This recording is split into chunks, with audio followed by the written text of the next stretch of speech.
जय हिंद, वंदे मातरम। बच्चों कैसे हो आप सभी? बच्चों आज का लेक्चर बहुत ही छोटा होने वाला है और बहुत ही एक सिंपल से टॉपिक के बारे में बात करेंगे। हम लोग आज कंपेयर करेंगे ग्रेविटेशनल फोर्स को इलेक्ट्रोस्टैटिक फोर्स के साथ, गुरुत्वाकर्षण बल को स्थिर वैद्युत बल के साथ। तो बच्चों देखिए, अगर मैं ऐसा एज्यूम कर लूँ कि ये मेरा न्यूक्लियस है, नाभिक, और नाभिक में आपको पता है प्रोटॉन और न्यूट्रॉन होते हैं, पर मैं केवल प्रोटॉन बना रहा हूँ, और आउटर सेल में इलेक्ट्रॉन चक्कर लगा रहे होते हैं। अब बच्चों मान लीजिए कोई इलेक्ट्रॉन यहाँ चक्कर लगा रहा है, प्रोटॉन पे प्लस चार्ज होता है, इलेक्ट्रॉन पे निगेटिव चार्ज होता है।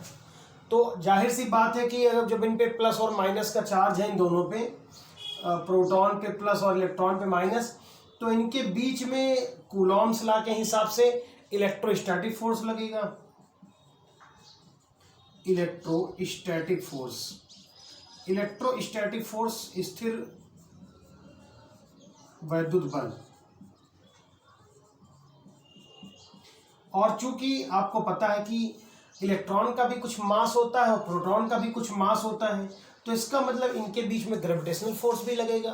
क्योंकि अगर आपको याद हो, आपने न्यूटन्स लॉ पढ़ा है, तो आपको वहां बताया जाता है कि इस अर्थ में जितनी भी मास बॉडीज हैं, हर एक मास बॉडी दूसरी मास बॉडी पर, ये पेन का कैप है और ये इसका पेन है, इनके बीच में भी अट्रैक्शन फोर्स है, और आप और मेरे बीच में भी अट्रैक्शन फोर्स है। वो अलग की बात है कि हमारे आपके बीच में ना इलेक्ट्रोस्टैटिक फोर्स है और ना ही ग्रेविटेशनल फोर्स। हमारे बीच में तो प्यार का रिश्ता है, मोहब्बत का है, दिल का जुड़ाव है, और उनको इन बलों से हम कंपेयर नहीं कर सकते। एंड हम लोग अभी कंपेयर करेंगे कि इन दोनों बलों में कौन ताकतवर है। तो मैं कहूँगा हमारे और आपके बीच जो रिश्ता है, उसके बीच में जो आकर्षण बल है वो इस धरती का सबसे प्रबल आकर्षण बल है। लेकिन अभी इनको कंपेयर कर लें तो इनके बीच में बच्चों ग्रेविटेशनल फोर्स भी लगेगा, मतलब गुरुत्वाकर्षण बल भी लगेगा। क्योंकि न्यूटन कहते हैं कि नहीं, अगर किसी में कोई मास है तो उसमें ग्रेविटेशनल फोर्स लगता है, और कूलाम कहते हैं कि नहीं, इलेक्ट्रोस्टैटिक फोर्स लगेगा। तो ग्रेविटेशनल फोर्स बड़ा होता है TATIONAL, ग्रेविटेशनल फोर्स, और इलेक्ट्रोस्टैटिक फोर्स, इन दोनों में कौन ताकतवर है, यही कंपेयर करना है। इसके लिए मैं दोनों के फॉर्मूले लिख देता हूं। अगर ग्रेविटेशनल फोर्स को मैं लिखूं Fg से, तो आपने फॉर्मूला पढ़ा होगा Gm1m2/r², ठीक। और आपने इलेक्ट्रोस्टैटिक पढ़ा है तो Fe लिख दे रहे हैं यहाँ पे हम ना। Fe = आपने क्या पढ़ा, 1/4πε0 और Q1 Q2/r²। यहाँ पर कुछ बेसिक सी वैल्यूज हैं जिनकी आपको जानकारी होनी चाहिए। मीन्स इलेक्ट्रॉन और प्रोटॉन का चार्ज क्या होता है और इलेक्ट्रॉन प्रोटॉन का मास क्या होता है। तो चलिए मैं सबकी वैल्यूज पुट कर देता हूँ। थोड़ी देर के लिए वैसे इस बीच की जो डिस्टेंस है, इन दोनों की डिस्टेंस लगेगी, मैं उसको r मान ले रहा हूँ। एक बार r, इसको मैं r मान ले रहा हूँ, इन दोनों के बीच की डिस्टेंस को, ठीक है। अब इसकी वैल्यू आपको पता है 1/4πε0। इसकी वैल्यू बच्चों, अगर मीडियम एयर है या आपका वैक्यूम है, तो वहां पे क्या लेते हैं, 9 × 10⁹। चार्ज दोनों पे ही 1.6 × 10⁻⁻19, इलेक्ट्रॉन पर भी और प्रोटॉन पे भी। और अपॉन में बच्चों क्या लिखना है हमें, r², क्योंकि डिस्टेंस हमने r ही मान रखी है, ठीक। चलिए नीचे वाले हिस्से में चलते हैं। ये Fe था, Fg देखते हैं। G की वैल्यू बच्चों पता है ना, 6.67 10⁻⁻11 न्यूटन मीटर स्क्वायर पर किलोग्राम स्क्वायर। 11 तो पढ़े हैं आप। इनटू, अब मास चाहिए होगा, मैं पॉइंट की एक डिजिट लिखूंगा, 9.1 × 10⁻31। ये किस पर चार्ज है बच्चों, ये इलेक्ट्रॉन पे, 9.1 × 10⁻31। क्या करूं, बोर्ड में कितना भी बड़ा लिखूं, सामने जाके छोटा ही हो जाता है। इनटू में किसका रखना है, प्रोटॉन का, 1.6 × 10⁻27। नीचे लिख दे रहा हूं बच्चों, या मैं इसको इरेज कर दे रहा हूं, थोड़ा इधर से लिख दे रहा हूं।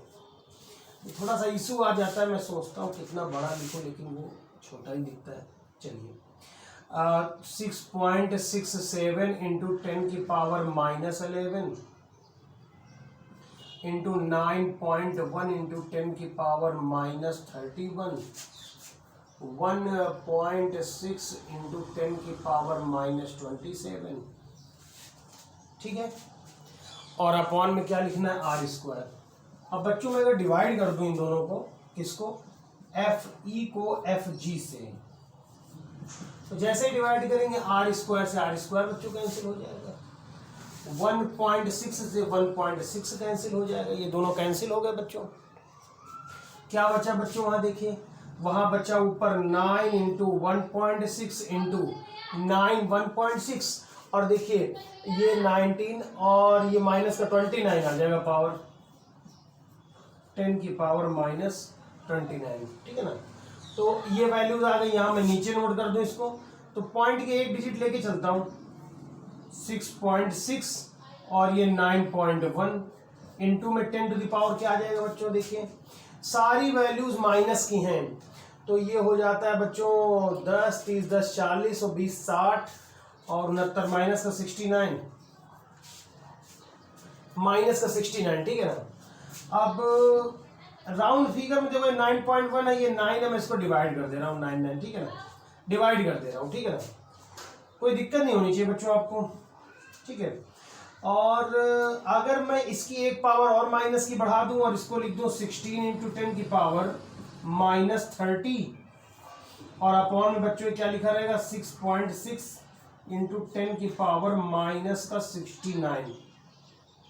काफी देर सामने देखने भूल ही गए थे काफी मशगूल, जब न्यूमेरिकल सॉल्व करो तो ऐसे ही मजा आना चाहिए, दिल एकदम उसी पे बैठ जाना चाहिए।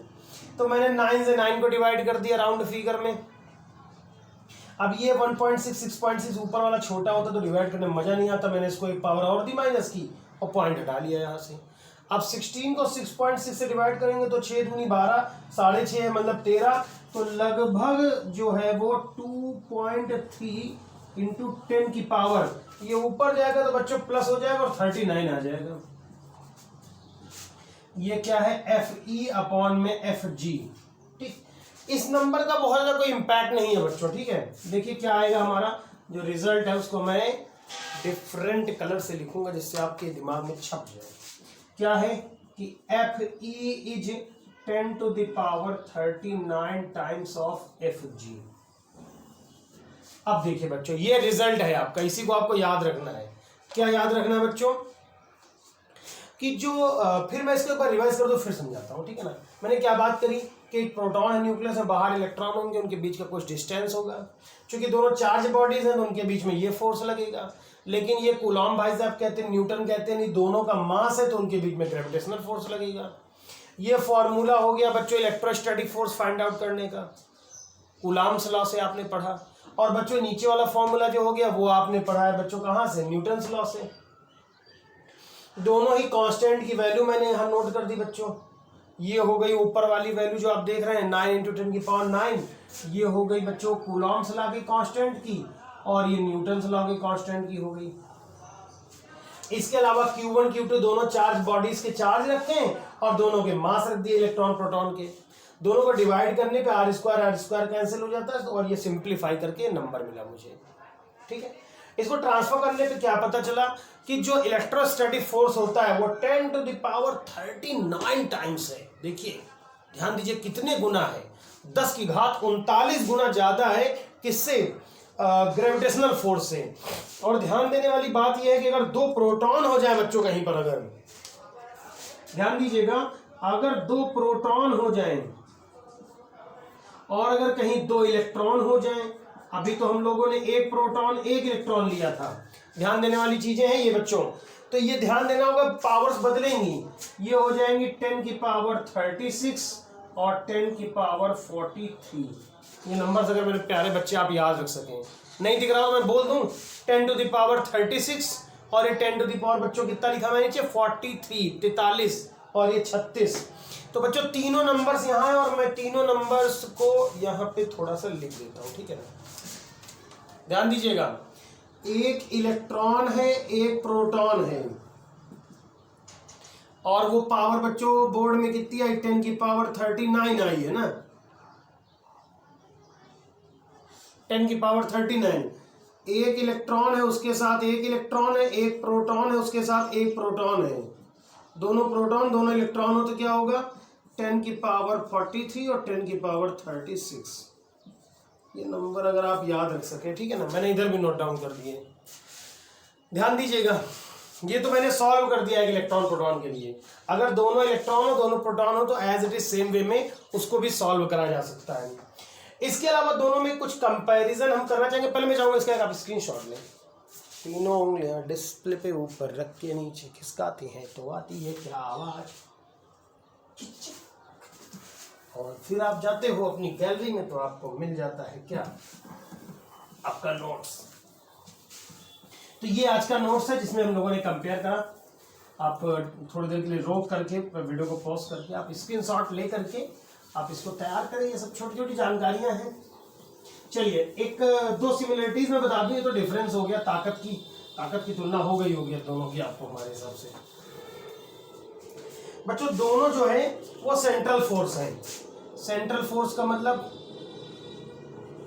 केंद्रीय बल। केंद्रीय बल किनको कहा जाता है बच्चों, अर्थात देखिए बड़ा मधुर धुन वाली गाड़ी यार, इसको निकल जाने दीजिए। तो ये सेंट्रल फोर्स का मतलब क्या होता है, दोनों के सेंटर को मिलाने वाली लाइन पे काम करते हैं दोनों ही, ठीक है। दूसरी बात संरक्षी है, कंजर्वेटिव नेचर में।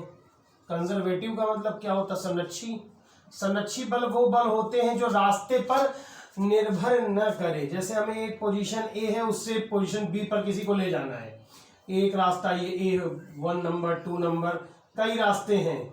अब इनमें जो वर्क लग रहा है पहले रास्ते में W1, दूसरे में W2 और तीसरे में W3, अगर ये बराबर हो जाएं, किसी भी रास्ते से होके पहुंचाओ, अगर रास्ते पर डिपेंड ना करे काम तो इसको कंजर्वेटिव फोर्स बोलते हैं, ठीक है ना। दोनों इनवर्स स्क्वायर लॉ को फॉलो करते हैं, F directly proportional to 1/r²। आपने देखा उसमें भी आया था Gm1m2/r², इसमें भी आया Q1 Q2/r²। ये तो हो गई सिमिलरिटीज। डिफरेंसेस आप यही बोल सकते हैं कि जो आपका ग्रेविटेशनल है, अगर मास बॉडीज हैं दोनों तो हरदम अट्रैक्शन ही होगा, जबकि Q1 Q2 पे अट्रैक्शन भी हो सकता है और Q1 Q2 में रिपल्सन भी हो सकता है। ध्यान दीजिएगा ना, ऐसा भी हो सकता है कि दोनों दूर हटाए, हो सकता है दोनों पास बुलाएं। It depends upon the charge bodies nature. अगर दोनों पॉजिटिव या दोनों निगेटिव हो तो दूर हटाएंगी, एक पॉजिटिव एक निगेटिव है तो वो एक दूसरे को अट्रैक्ट करेंगे। तो एक चौथा पॉइंट तो ये हो गया, ये ध्यान देना होगा। इसके अलावा जो आपने फॉर्मूले पढ़े दोनों वो मैं पीछे भी बात कर चुका हूं, इसको आप कहते तो इरेज कर दो या चलिए सिम काम चला लेते। देखिए आप जरा देखो, इसमें जो आता है जी, वो बच्चों देखिए जी आता है, और इसमें जो आता है 1/4πε0। आपको पता है जो कि यूनिवर्सल ग्रेविटेशनल कांस्टेंट है 6.67 × 10⁻11, ये यूनिवर्सल वैल्यू है, पूरे ब्रह्मांड में नहीं बदलती। और बच्चों ये जो वैल्यू है 1/4πε0 ये मीडियम डिपेंडेंट है। तो ये फोर्स मीडियम पे डिपेंड करेगा, कौन सा, Q1 Q2, चार्ज बॉडीज के बीच में लगने वाला फोर्स मीडियम डिपेंडेंट है। लेकिन क्या ये फोर्स मीडियम डिपेंडेंट है, नहीं, ये फोर्स मीडियम डिपेंडेंट नहीं है। अगर आप दो मास बॉडीज ले लीजिए और उन दोनों मास बॉडीज को आप पानी में रखिए, हवा में रखिए, कहीं भी रखिए, ये मार्कर और पेन के कैप को आप कहीं भी डाल दीजिए, पानी में हवा में, इनके बीच लगने वाला जो अट्रैक्शन फोर्स होगा या वो हरदम एक नेचर का होगा, उसकी मैग्नीट्यूड नहीं बदलेगी, परिमाण नहीं बदलेगा। लेकिन अगर एक इलेक्ट्रॉन एक प्रोटॉन कहाँ है, हवा में है, पानी में है ना, वैक्यूम में, उससे डिपेंड करता है। तो ये बच्चों 3 सिमिलरिटीज हो गई, कुछ यहाँ पर डिफरेंसेस भी मैंने लिख दिए हैं। ये 5वां डिफरेंस था और 6वां डिफरेंस पावर का। तो ये 3 सिमिलरिटीज हैं, 3 सिमिलरिटीज मैंने बच्चों बोर्ड पे लिख दी और 3 डिफरेंसेस लिख दिए। अब मैं चाहूंगा आप इनका स्क्रीनशॉट लेकर के घर में तैयार करिए और मुझे कमेंट सेक्शन में बताइए कि आपको वीडियो कैसा लगा। वीडियो पसंद आया तो भी बताइए, अगर कोई सुधार की जरूरत है तो वो भी बताइए। इस तरह की वीडियोस की नोटिफिकेशन आपको तभी मिल सकती है जब आप चैनल को सब्सक्राइब करके बेल आइकन को दबा रखे होंगे। अगर नहीं भी दबाएं तो कोई इशू नहीं है आप, लेकिन जो भी अगर आपको वीडियो पसंद आता है प्लेलिस्ट में, उसको अपने दोस्तों जरूर शेयर करिए। आपको वीडियो किस तरह की और चाहिए आप कमेंट सेक्शन में जाके ये हमें जरूर बताइए कि किस टॉपिक के वीडियो आपको चाहिए और क्या सुधार की जरूरत है अपने, क्योंकि चैनल आपके लिए बनाया गया। इस चैनल को बनाने का मकसद ये था कि मैं रहूँ न रहूँ, लेकिन मुझे जो भी आता है वो इस दुनिया में मेरे ना रहने के बाद भी बना रहे। अपने राष्ट्र से प्रेम करिए, सैनिकों का, किसानों का हरदम सम्मान करिए, माता पिता को और ईश्वर को सर्वोपर रखिए। इन्हीं बातों के साथ मैं चाहूँगा कि आप मेरी बातों को समझेंगे और उनका परिपालन करेंगे। जय हिंद, वंदे मातरम।